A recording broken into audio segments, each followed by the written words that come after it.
Everybody, it's Kim. Today in part 2 of dehydrating my homegrown celery, I wanted to show you what I have. Now I thoroughly washed and scrubbed all my celery. Remember those crazy pieces that I keep? Remember, I don't get rid of anything. Now in part 1 I showed you a little bit more, so I will link that one below. That was using the leaves. And today I'm going to dehydrate up this part of the celery. Now, what I'm going to do is, it depends on how you use it. Do you use it more as a powder, like sprinkle it on like you would salt and pepper? Do you want chunks of it in soups and stews, which will take, a little bit longer to cook once it's dried? Do you want to use it just for flavoring? You could cube it up really small. So it's going to depend on how you use it. Personally, I prefer to use it more as a seasoning or in very small cubes. Because like if I make homemade chicken soup, I want it to cook equally with my, say, carrots. So I'll cube it up pretty small. And I do not, just so you know, I do not pull the strings out. It's not necessary when I cut it really small.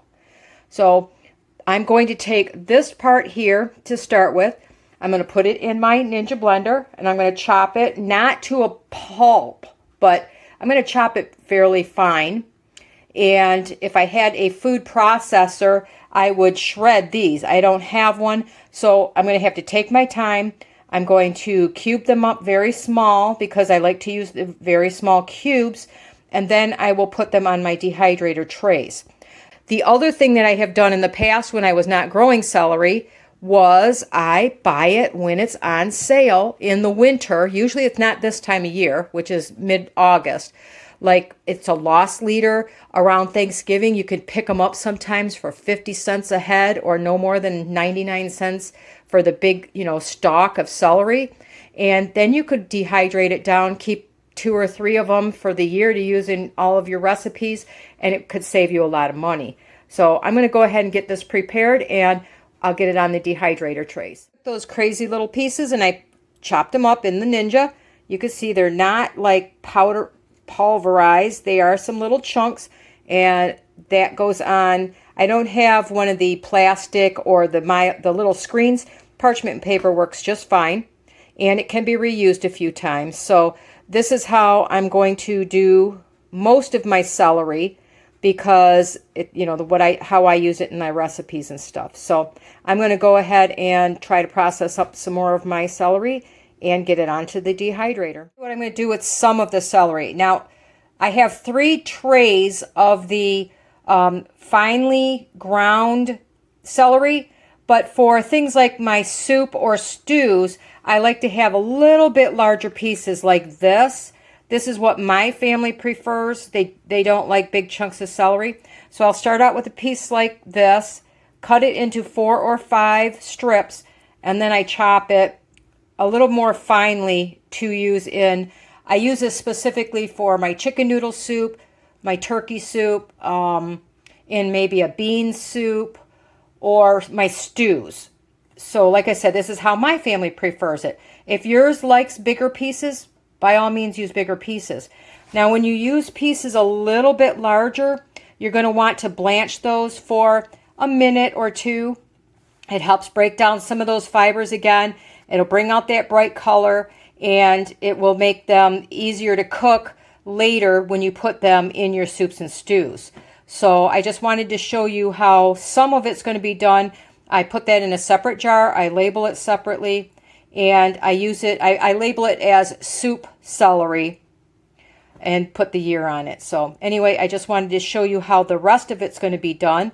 Although my dehydrator's already full, so this will be a separate load going onto the dehydrator. It's the next morning, and as you can see, my celery is very dry. You should be able to hear it crunch a little bit when you drop it on something.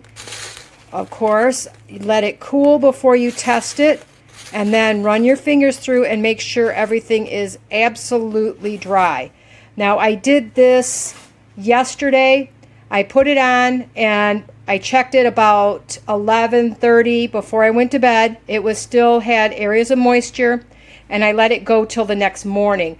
So, you know, all total it was on for probably 18 or 19 hours. Whether it took a little bit less, I don't know, because obviously I was sleeping. So my next step is to put, these are the very finely kind of shredded celery, into a jar, and then I will put my celery for soup in another jar, and I'll let you see what that looks like. All right, there's my celery. It's been labeled. It's in the jars. Now remember, I always put it in a little bit larger jar, because over the week I'm going to keep rotating my jar and look for any signs of moisture. I'm almost 100% sure there's no moisture in these, but you know what? Is it really worth the risk of doing all of that work and finding out you had a couple of pieces in there that were still full of moisture and it rotted your entire jar? I don't want mold in my food, so I just set them out. I have a little place on my counter. I'll walk by, shake them, look for any pieces of condensation. This is my soup celery. Look at how tiny it goes down. You got a lot. If you have storage issues, this is one way to store a lot of food. So there they are in the jars, ready to be stored away once I get done. I'm going to continue doing this throughout the entire summer. And anytime I have excess celery, I will just dehydrate it down and put it aside. That goes for all vegetables, and you can do fruits if you like. I'm going to be processing my peaches later, and I'm going to show you something I do with the skins, so I have no waste with those as well. If you have any questions, please leave me a comment below, and have a wonderful day.